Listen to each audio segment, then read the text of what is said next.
1,000 people. Yeah, let's wait for that one for the last one. Let's wait Well, for the that follow-up question was, are you willing to tell it? So one. Yeah, we'll tell it. so there you go. Maybe we should talk about Dion first and Dion. his experience. Dion. What's his name, bro? Throw it to Dion. Dion, cool. I actually don't know a great deal about the NBA, and I think everybody thought needs you to know played. that. I used to play, yeah. Don't you used to play? Yeah. For the record, I grew up in Detroit in the 60s, and I'm 5'9", and I'm white. I didn't get picked for nothing. So there you go, okay? Now, here's the deal. June 28th, is that a big day for you? Oh, yeah. Tell me what that's like. What is that like? I mean, I can't put in words right now because it's not here yet, but, I'm excited. So, Yeah? when the day comes, hopefully I'll be ready and I won't do none that, I regret, so. What's it like? Is a family and friends just sort of gathering around you? Is it like, do you sit back and watch the TV like I saw Tebow, and I saw a documentary when he got picked for professional football, of course, and I saw the moment. Is that what it's like? Is everybody sitting around your house just all jacked up and excited? I mean, not really. We just, we day by day, so we just let and everything Yeah. happen on its own. We try and, stay calm and patient and keep working. Yeah. So It's hard work. Yeah, that's definitely. I mean, when I experienced it, I say, going on 14 years ago.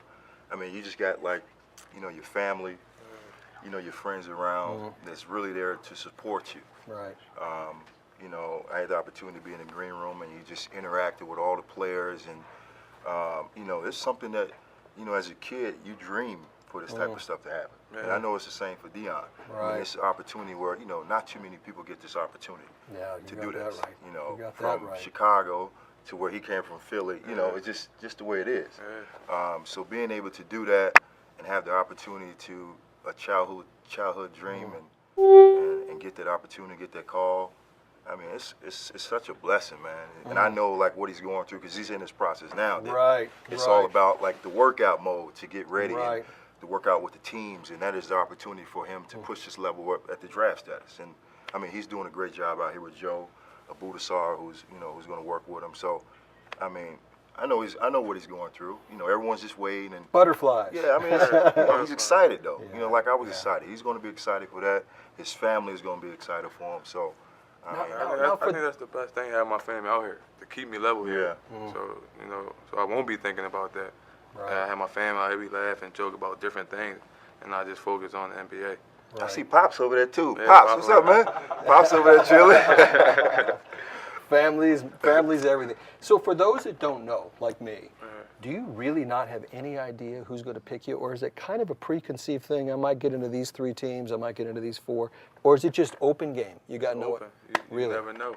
Really? Basically, you can go work out for all 32 teams, and you never know who's interested in you. Some teams will tell you some things, but they might actually not pick you. So you never know. Now, when the average Twitter fan is sitting at home and they're watching it on television, do you get a call ahead of time? Do you get a call from somebody on the inside who goes, "Your name's coming up in 2 minutes"? You I mean, ask them, you yeah, we got the experienced same agent. So it's kind of like where your agent is kind of maneuvering a lot of stuff around and getting calls from different teams. The general manager say, "Hey, we see you at this position. It's a possibility. We're going to give you a call." And so you just kind of in that waiting mode. Your agent is doing all the work.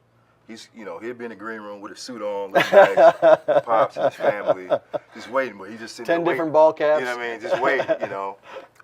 And for that experience for me, it was different because when I got drafted by the Seattle Supersonics, literally, I put my hat on, and next thing you know, I walked off the stage, and then I got switched to another hat with Orlando Magic. So it was like this crazy experience. And I'm like, I'm 18. I'm coming in like, whoa, this is crazy. Wow. Head is spinning.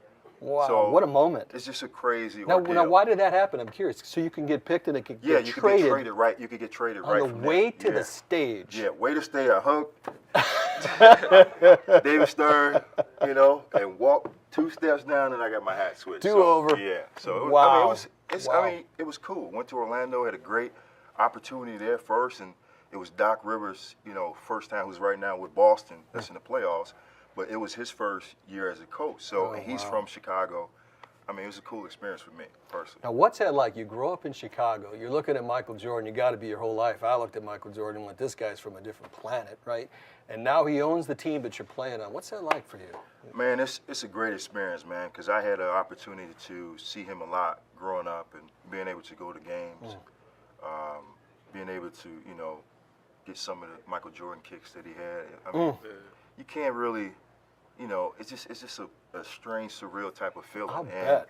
Now that I play for his team, I mean, every time I see him, it's like, man, it's Michael Jordan. It's Michael Jordan. And it's still, you still got that feeling because it's one of the greatest players that I know, and I'm from Chicago, watching him play. So it was a cool experience to see him and to be on his team, even though, like this year, and I know our fans know that, we had the worst record in the history of basketball, which is, bad. We had a lot of injuries. You can edit that out. No, it's just what it is. It is and what it we is. had a tough year, but Michael and the organization is going to make a great strive to make the team better. So, but it's still good. What do you do when how do you handle those kind? I mean, I'm a business guy, and I've had highs and lows. How do you handle the lows? What do you do with those? You want to say something about it? We all have them. Everybody has them. Everybody experiences it, right? I didn't have a. I know. We had a great year this year. You know what? I didn't have it in college either. Yeah. So I understand. So I mean, for me, after that, when I was with the Clippers for 9 years, and it was in a situation where you won like 25 games, 18 games, 29 games. So, you know what I mean? It was like you had this kind of, you just got to keep working. That momentum. You got to stay working. I mean, even when you're losing, you just down. And I think you got to be careful because you can fall on this side where you're not working as hard. Right. You just feel like losing is a part of what happens, but it's not. And I think in a situation, as far as with young teams and young players, when in that situation where you're losing, you just got to continue to work and better yourself. And eventually things will change. And I think over the years, I got better as a player. Even though our team didn't do as well, I continue to get better, and that's why I'm still in the league today. So. What do you do to maintain a balance in life? You seem very grounded. You seem like you seem very well suited to what you're doing. What do you do to stay grounded? Well, I just say like my faith.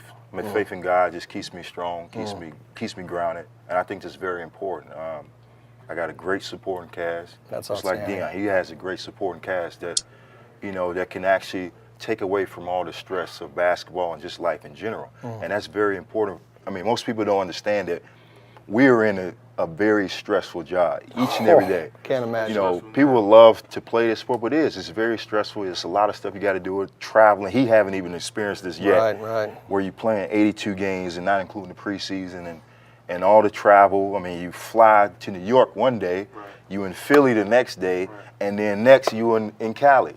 With no sleep switching time zones and. There's 10,000 guys that want your job? You know what I mean? It's, no pressure there. Yeah, it's just it's tough, but being able to have God in my life and to be able to keep me grounded and have my parents around me, my grandfather, I mean, that's really just kept me the way I am. And family is so important in life, Yeah. isn't it? Just so important. So That's probably the best thing that happened to me besides basketball. My family. So family first. outstanding. And So Dion, the young kids that are coming up right now, they're in high school, they're in junior high school, they're looking up to guys like you. What kind of advice would you give them? What kind of thoughts would you share with them? just go get it. Like, chase your dream. Like, Taste your dream. Chase your dream. Yeah, I love it. So, I mean, at the end of the day, you always going to have doubters and critics who will tell you what you can't do. It's just your job to prove them wrong. And I feel as though hard work pays off at the end of the day. What kind of hard work do you do? What does it take to be ready for an NBA draft? What kind of work is that? I mean, what's your average day? What's your average week? You gotta be better. You gotta chase the greats. Like, you gotta chase Michael Jordan and those type of guys. You want to be better than them. Like, you gotta chase people who you look up to, like LeBron, like Dwayne, like those type of guys that you really look up to. So at the next level, when the time do come, and you gotta be ready. You gotta be ready for prime gotta time. be ready. Gotta be ready for prime time. That's like, I would love to go against LeBron. That's my favorite player. I'm gonna try, kill him. Like, that's how I am. That's how I was brought up. So, I gotta enjoy it right now because these next couple months, I ain't really say that's my favorite player no more. So Exactly. So kind of depends on what number out of 32 teams you get picked. But Right. so what's a typical workout day look like for you? What does that look like for a professional athlete? Like 3 workouts a day. You got 3 the morning, workouts a day. You go in the morning, you probably shoot. Then you come back, you get like 2-3 hours rest. Then come back. You probably play 3-on-3, 5-on-5. Wow. Then you gotta go upstairs and lift. See, I like to lift after I work out. So I probably have to do something like that. Then later on that night, you come back and shoot again. This is a daily experience. Daily. To stay in the game. Daily.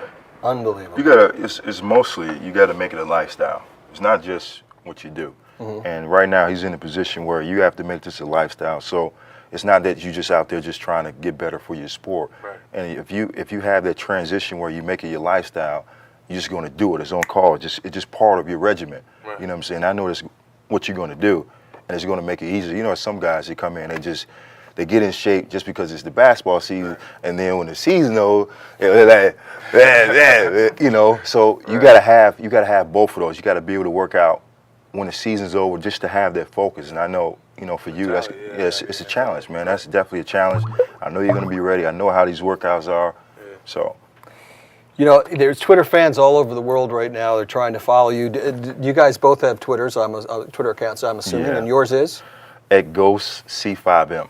At GhostC5M. If you want to give us a live tweet right now, we're going to answer your questions. Don't get mad. I really don't tweet that much. We got somebody watching it, though. And yours? At Dion Waiters 3.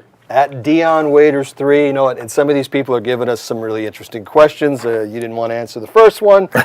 Let's start with Corey. Do you have any pets? These guys are deep, I'm telling you. Pets? No, I have no pets now. No pets. Yeah, I used to have a dog. His name was Maximus, but no longer have him now. Maximus so. is no longer. Yeah. How about you? You got any pets? I got a Shih Tzu. A little Shih Tzu. You have a Shih Tzu. No. Let me correct that. The family has the Shih Tzu. No. The house. Pops, whose dog is it? Be honest. Me and my sisters. I saw diplomacy all over it. It's off camera, but trust me, it was diplomatic. You got the little bag, you can. Yeah, my mom got that. Oh, okay, all right. What's in your refrigerator? I'm thinking it's not chocolate cake. I'm thinking it's pretty healthy stuff, but am I right or wrong? Yeah, I would say. What's your diet? What's your diet's like? Professional athlete, top of the heap. What's it look like to eat every day? Well, for me, it's basically just trying to, like I said, make it a lifestyle, the things you eat. You know, I'm 33, so it's like, you know, I got to keep up with a young gun like this. So, basically, like any organic fish, chicken, the right type of water that hydrates you more, give you more electrolytes. I know I drink aqua hydrate, which is really good because it hydrates your body a lot faster. Outstanding. You know, it's a lot of different stuff that, you know, just it's the complete package. Yeah, You're talking about rest. spiritual life, Yeah, rest. it's You're talking a lot about of working stuff. out. You're talking about eating. Yeah, it's a lot of stuff. It's all the above. We got some questions coming in. We All got right, questions let's coming hear in? them. You want to make these just a Is little this on bigger for the Twitter? older guy? Here we go. Oh, Is this on, whose Twitter is It's on this? your Facebook page right now. Oh, it is? on Oh, your okay. Facebook Sorry, everyone, I page. really don't know how to work my Facebook. All right, here we go, I'm still Corey. brand new to this. He's going to learn now, I can tell you. Now, if you weren't playing basketball, Corey, what would you be doing? That's what they're asking. Well, honestly, I would say mentoring in some way. I would love to be a sports agent because I see what players go through, the way they need to handle it. I think I have a drive for that as well. I mean, you know, one of my best friends, TJ, is a part of that. So you see, and Rob is like one of my best friends too, because I've been with him so long, and see how he interact with his players and how it's a family feel. You know, you want to have that family feel. I think it's important for an agent.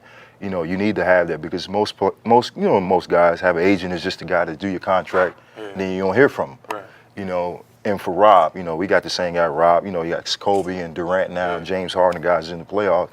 It's a family feel, and it's important for you to have that. And you know, he treats you like family, man. And I think that's important.